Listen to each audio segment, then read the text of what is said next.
ఇప్పుడు తెలుగుదేశం అనుకూల మీడియా చేస్తున్న అతి వలన ఎవరికి నష్టం? జగన్ని నష్టపరచాలి, ప్రతి అంశం మీద ఒక నెగిటివిటీ క్రియేట్ చేయాలి. వెరీ గుడ్, చేసాం. ఇప్పటికీ ఒక సెక్షన్ని మార్చేయగలిగాం అనుకుంటున్నాం. కానీ ఈ అతి వలన ఇంకో సమస్య వచ్చిందే, ఒక భయాందోళనను సృష్టించాం.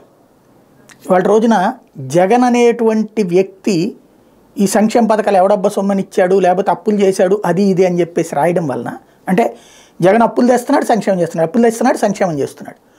ఇప్పుడు లోకేష్ పేరుతోనో బాబు పేరుతోనో వీళ్ళు రాస్తున్న వార్తలేంటి, పవన్ కళ్యాణ్ పేరుతోనో వాళ్ళు మాట్లాడుతున్నది కూడా సంపద సృష్టించి సంక్షేమం అని చెప్తున్నారు.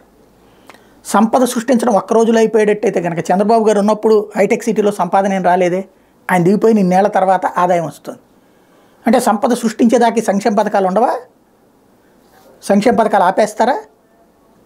అప్పు తీసుకోకుండా సంక్షేమం, ఇది హెడ్డింగ్లు పెడతాం, బాగానే ఉంది. అప్పు తీసుకోకుండా సంక్షేమ పథకాలు ఇవ్వగలుగుతారా? చంద్రబాబు రాగానే ఆకాశం నుంచి నోట్ల కట్ల ఏమైనా జారి పడతాయా ఏంది? లేకపోతే అకౌంట్లో కుంభాలు డబ్బులు ఏమైనా వచ్చి పడతాయా? ఈ అతి వలన జగన్ని వ్యతిరేకించేటట్టు మధ్యతరగతిని తయారు చేయొచ్చు, కానీ పేదలలో భయాందోళన పెరిగిపోతుంది. అసలే చంద్రబాబు వస్తే మాట నిలుపుకోడు అన్నటువంటిది నమ్మకం ఉంది వాళ్ళకి. ఇదివరకు 25,000 పిల్లలకి వేస్తానన్నది, నిరుద్యోగ భృతి ఇస్తానన్నది, లేకపోతే కనుక సంపూర్ణ రైతు రుణమాఫీ, సంపూర్ణ డ్వాక్రా రుణమాఫీ జరగలేదన్నటువంటిది, 0 వడ్డీ రుణాలు ఇవ్వలేదన్నటువంటిది, ఇట్లాంటివన్నీ ఉన్నాయి. ఆ సంతృప్తితో భయంతో ఉన్నటువంటి వాళ్ళకి ఇప్పుడు జగన్ వచ్చాక డబ్బులు ఇస్తున్నాడు, ఇవాళ వేస్తే 15 రోజుల్లో అయితే పడుతున్నాయి, ఇవాళ బట్ట నొక్కితే.